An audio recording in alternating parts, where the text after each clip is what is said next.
So you're looking to come down to Miami. Maybe it's because you're looking to retire, maybe it's because of the sunshine, or maybe because of our low taxes. Whatever your reason might be, there's a lot of things online that are both true and false. So it might leave you thinking, where should I start? You might be thinking, where should I live? What are the affordable places in town? What are going to be the amenities that are lined up in those areas? What's the lifestyle that I'm going to live? So today I'm going to go back over the last 5 years and get the top questions that you guys have asked me and make an all-in-one type of video and answer the ultimate guide of moving to Miami. People always ask me, where are the best places I can live in Miami? Well, that's very subjective, depending on where do you want to be. Do you want to be in the hustle and bustle of downtown? Do you want to be closer to the action? Do you want to be in a short-term rental building, kind of like a hotel?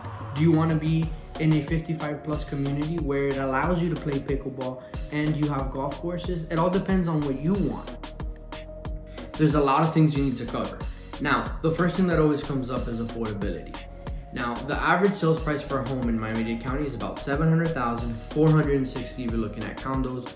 There's 34 municipalities and it covers a little over 24,000 square feet.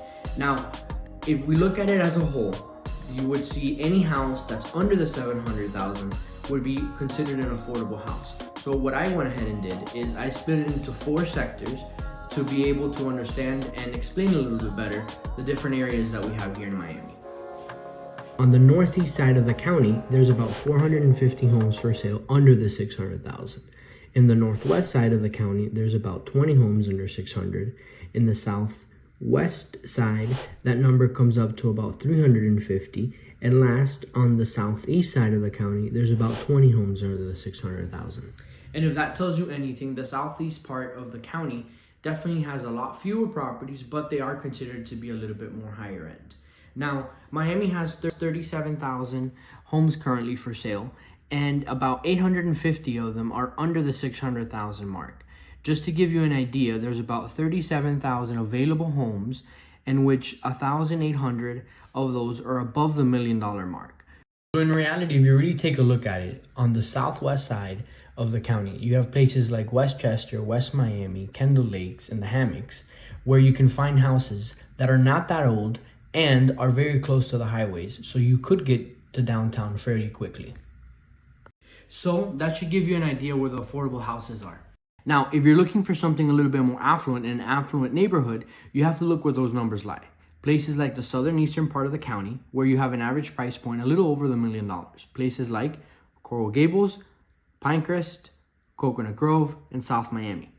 The thing that I love about Miami is the real estate diversity that we have. You have brand new construction home to the southwest of the county, which can definitely be more affordable. And then you've got historic homes in Coconut Grove. You've had some tear downs, some new construction that are very modern and contemporary. You've got golf course view frontage, you have ocean frontage, and everything in between. Continuing the real estate conversation, you do need to decide if you want to live in an area that allows short-term rentals. And of the 3,700 homes for sale right now, only about 500 of them allow short-term rentals. That's less than 10% of all the houses in the county. Now, that allows for short-term rentals that are looking at HOAs. Now, looking at the different cities and municipalities, which are actually allowing and which ones don't, can kind of help you to get started on where you might want to live. But to recap the real estate conversation, it all depends where you want to be and what type of lifestyle you want to have. Do you want to be close to the hustle and bustle? Do you want to be far away from the city? Are you more of an active lifestyle person? Do you like to be closer to the nature? Or do you like to have and be around social settings? At the end of the day, it all depends on what you're looking to do. If you reach out, we can definitely hone in on that. But it is something you need to consider if you're moving to Miami. The second question that people ask me often is, can I find a property in Miami with no homeowners association? This is something that a lot of people from the Northwest usually ask us because they do have a lot of homes there that are not in associations and condominiums. So the way that we looked at it was we went back to see how many properties were for sale, about 3,700 properties for sale right now, and only about 1,000 of them were actually not in homeowner associations, meaning that if you do want to stay away from a homeowners association, what you're going to be looking at is areas that are a little bit older. They tend to be a little bit higher in price, and they tend to be a little bit bigger. But you also have to take into consideration that homeowner association are always not a bad thing. There's a lot of amenities, securities, closed gates, pools, trash removal, a bunch of things that are included that might be a benefit, which you are going to be paying for either way. So sometimes people think about it and cross it off of their list when it is something that could potentially work out. So when you look at it, there's a lot of really good areas that have homeowner associations, and they also are a little bit on the older side. Now, when you're looking at a condo association, homeowners association, what you're looking at is usually what the cost is, and that's usually the biggest question right after. So when you're looking at the cost, anything that is normally around the $350 to $400 range is something that's considered to be somewhat normal for Miami. So if you're anywhere above that, tends to be a little bit more expensive, tends to hit the luxury part of it.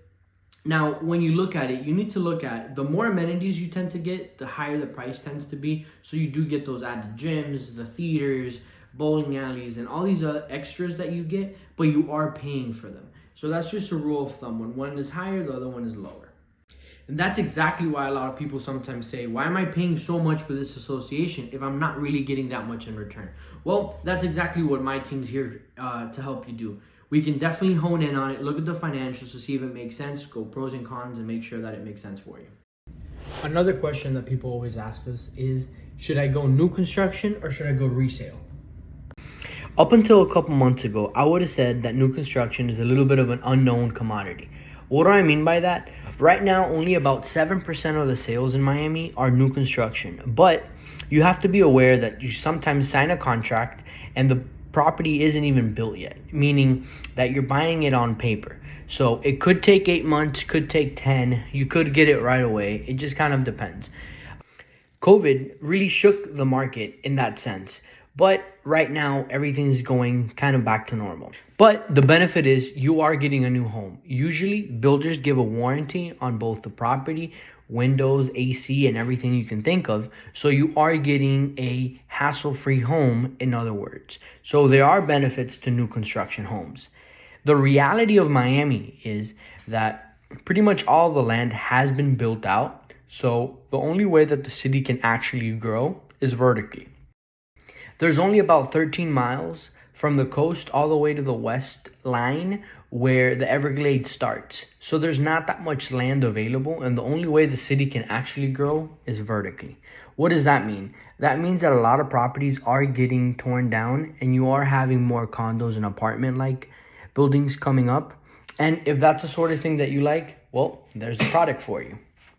With that being said, you also need to look at the other side. There are some properties in Miami that are in really good locations, really good sizes. The only thing is that they're outdated and they might need some TLC.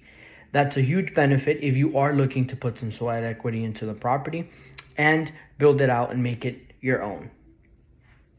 I think that both options are very viable in today's market. Now, if you're thinking about buying anything or selling anything in Miami-Dade County, I would love for my team to be a resource for you for anything that you might need in Miami. The next thing that people always ask is insurance. Well, it's a little bit of a loaded question because of the fact that it depends on where the property is located and how old or how new the property is. And here in Miami, it is not a secret, we have hurricanes. So it depends how strong your house would withstand a hurricane. So with that being said, it really just depends. I can tell you that the cost of insurance for a property in Miami has gone up. When I first bought my house, I was paying a little bit over $1,200. Now I'm looking at a little bit closer to $2,500. So insurance cost has gone up and it depends on the property. On average, most properties, you're looking about $2,500 to $3,500 depending on what you're getting into. But it just depends on the property that you're getting in particular. Up until about last year, the only company really offering insurance down here was Citizens. Now there's about 6 new companies, and I'm excited to see what's going to be happening in the next couple of years with the Florida legislator.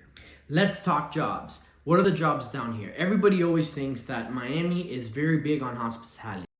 Well, that is true. There are a lot of hotels and there is a lot of nightlife and restaurants, but the reality is there's a lot of new jobs coming in. You have growth in both tech and financial, and also you also have a growing medical field. When you look at states like New York and California that have come over to Miami, you also have to see that they are getting paid a little bit less by their employer, but they also pay a little bit less in taxes. And there's also some trade-offs. You have better weather, you have better schools, you have better things, and people at the end of the day would prefer some of those things, and that's why a lot of people have made the jump over to Miami. Transportation, you're going to be faced with it if you're coming to Miami. Now, the question always comes up, is Miami a walkable city? Can I just walk myself to work? What does it look like? And the reality is 90% of the people that come down to Miami do have a car. There are a lot of major highways. You have the Palmetto, you have the Turnpike, and whatnot. But it is a place where it is predominantly made for cars. Now, with that being said, is there areas where you could walk? Could you get dinner? Could you get an ice cream? You could walk in Brickell, downtown, Coconut Grove, Miracle Mile. There's a lot of places where you can walk, but for the most part, people do use cars. I know that they've made a tremendous push to try to get the transportation to be more usable by people, but the reality is it's not something that people actually do. Talking about schools, there's so many options. There's private schools and there's private schools. People always ask me, Joe, what's the best school that my kid can go to? Technically, since we are licensed real estate agents, we're not ethically supposed to say one or the other. So I'll leave you with this. There's definitely a lot of public schools and private schools. They have their benefits, but they all have a lot of different programs. And I have seen so many schools come up. There's always new middle schools, elementary schools, high schools coming up. And there's a lot of different programs. So it depends on what your kids needs and what they're looking to do. There's charter schools as well that focus in the arts or in engineering and medical. There's a bunch of different options for it, but there's definitely a lot of schools being opened up as well. Now, the obvious question that everybody has, what is there to do in Miami? Well, Miami has so many events, I can't even keep track of them. There's always new restaurants, there's always new things to do. I have always had a new restaurant to go to because there's so many have been popping up. We also have a lot of events. A lot of people come down here because of the boat show, because of Art Basel, because of the F1, because of the Miami Heat, because of the Dolphins. You name it, we have it. You won't get bored. Aside from the main spots, you also have the national parks over by the west. That's really nice. You have a lot of alligators, bicycle rides, and whatnot, which I have been very fond of. Now let's talk about weather. Weather is something that's very interesting because in the summer, it pretty much rains every day. Miami has basically two main seasons. We have a dry season and a wet season. Dry season, it'll be probably about 2 or 3 weeks that you won't see any rain. And then the rainy season or the wet season, you'll see it rain pretty much every single day. With that, also, you have to take that Florida is a peninsula. So the fact that we do get kind of island vibes is pretty cool because the wind actually moves the rain fairly quickly. So it might be raining and a couple minutes later, the sun is out. So yes, it does rain often and yes, there's humidity, but it goes away fairly quickly because of our unique location and how we're here. So that's been our guide to moving to Miami. Now, if you've heard anything here in this video that you haven't heard before, leave a comment below. I would love to have a chat with you about it. And if you aren't already subscribed to our channel, please do so. We're trying to drop a video every single week to bring value to you guys. So if you see anything that you want to see in the future video, please leave a comment below. I'll make an effort to make sure that it comes out.